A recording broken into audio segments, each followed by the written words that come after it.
Yo, pre, may guest tayo. Madam. So, lagay muna natin yung mic. Medyo, so, Saan ba pwede? okay lang, sukso ko na ha. Dito na. Dito, sukso ko na dito. Malaking jacket mo, madam eh. So, Aray ko. Grabe ah. so, madam, kumusta ka na? Okay naman. Okay naman. So, gano'n ka nakatagal nag-workout? So, Siguro mga 7 months. 7 months. Anong mainly focus mo? Kita ko nagsasayaw ka, mga ganun. Zumba. Zumba. Hindi ka nag-lift, hindi ka nag-workout. Madalong. Madalang. So, ito, baka makatulong. Baka lalo ka pang sumiksi sa tingin ko. Pagka ginawa mo to. Makakatulong talaga tong app na to. So, ito, madam, kunin ko muna ang details mo. Talk natin. So, female ka, age mo is 36. 36. Akala ko minor ka. Grabe. Joke lang. Weight mo, Ako ngayon ay 58. Height mo is 58. 5 flat. 5 flat. Activity level, ilang beses ka sa gym? Dito? Sa ano ba? Sa gym, sa kahit saan gym, basta dito. Ilang beses? Ilang beses sa linggo? Thrice? Twice. Okay. So, lagyan natin 3 to 5. Fitness level mo, I assume beginner, di ba? So, commonly, ang goal na nandito, kalimitan pa lalaki. Okay? Pero, nilagyan ko ng pambabae. Curves in all the right places. So, yan naman ang gusto niyo, mga curve, di ba? So, yan. Update natin. Okay. So, automatically, magge-generate siya ng workout. Para sa'yo lang to. Hindi para sa ibang tao. Okay. Monday to Sunday, nakalatag na. Including rest day. Okay. So, ngayon, Thursday, rest day mo. Yes. So, check natin yung pang-Friday. So, meron siyang 4 exercises, nakalagay na yung sets of repetition. Siya na yung naglagay basis statistics. Okay. So, ito, ang nakalagay dito is,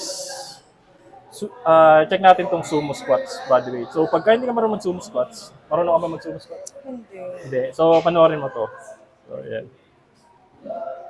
Yan. Ganyan na sumo squats. Okay.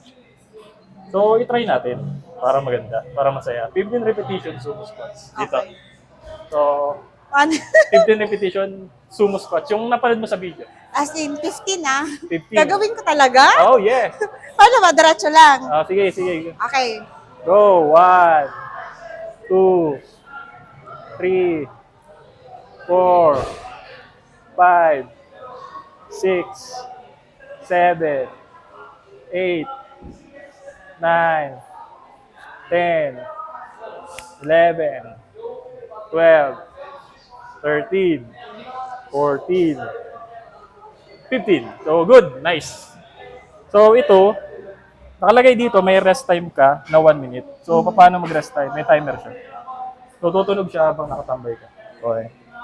So, yan. So, malinaw na yan. Punta tayo sa nutrition. Okay.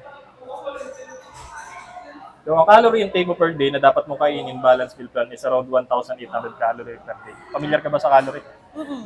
Okay. Hindi masyado ha, pero familiar ako. Pero nagtatrack ka ng calorie mo? Hindi.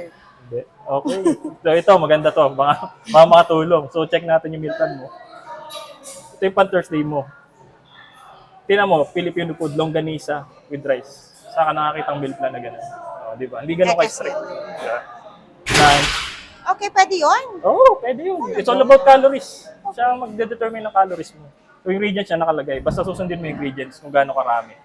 Na para sa'yo lang yun. Hindi sa buong angkan mo. So, yun.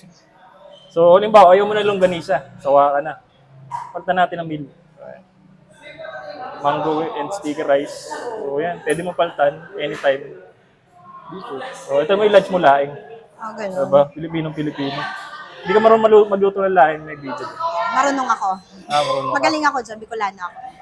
Okay. So, yun. So, ito ang katanungan, madam. How's the app? Tanong? Ha? How's the app? Kumusta? Kumusta ang app? Okay, okay, good. Okay, good. Satisfy ka naman? Super. Okay. So ano, Brad, mag-install ka na. So, yun lang. Bye. So,